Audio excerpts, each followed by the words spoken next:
Kayo po ba mga bossing, kayo pakaramdam ninyo na paborito kayo ng kamalasan? Siya, meron ako ikukwento sa inyo. May isi-share din ako sa inyo mga bossing ko.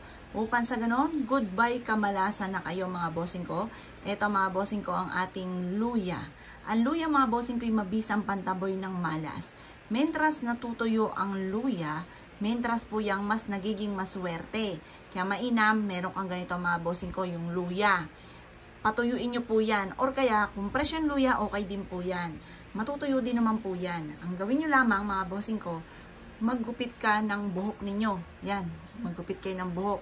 At pagkatapos mga bossing ko, bago po yan, isusulat natin dito ang inyong tunay na pangalan at ipilido. Pati na rin ang birthday at year kung kailan kayo ay pinanganak. Halimbawa, ito, Apple Pagyo. Tapos sulat nyo po birthday ninyo. Halimbawa, birthday ko po kasi August 9, 1981.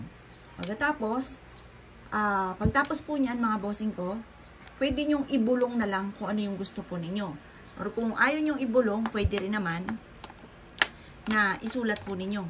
Halimbawa, gusto po ninyo, manalo ako ng jackpot. Yan. Manalo, ano ba itong ballpen ko? Manalo ako ng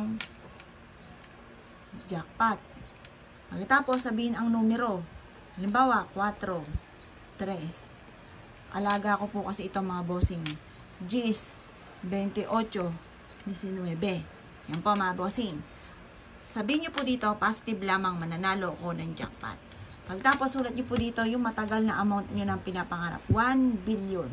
Mangangarap ka rin naman, lubos-lubosin nyo na. Wala namang bayad po yan. Pagkatapos nyan mga bossing ko, ito na ha. Ito yung ating buhok. Yung buhok natin. Tapos, luya. Ang gagawin nyo lang, tutupiin nyo po ito. Yan.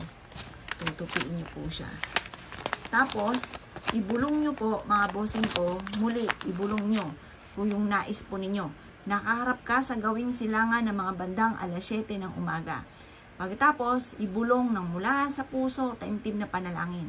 Pagkatapos ka na mag-wish mga bossing ko, isiksik nyo po ito sa may altar po ninyo. Or kaya, isiksik sa mataas na lugar nang walang kahit sino man ang makakabuklat nito. Walang makakakita nito. Sa altar naman, isiksik nyo sa mismong loob ng damit ng santo ninyo. Mas mainam, yung wala nakakakita. Pero, sa may altar nakalagay. Or kaya, sa mataas na lugar nang walang makakakita. Ito po ay hindi pinagsasabi. Sikreto lamang po ito. Kasi once na may nakakaalam, hindi po matutupad ko naman ang hihilingin or may kukontra. Kaya kung kayo pinaniwala at nais nyo po itong gawin, huwag ka na magpatumpik-tumpik pa. Subukan nyo po ito. Proven po ito mga bossing at kayo mismo ay maa-amaze sa dami ng blessing na darating. Kaya kung kayo kinaniwala at nais nyo po itong gawin, asya mga bossing, good luck po sa inyo po lahat.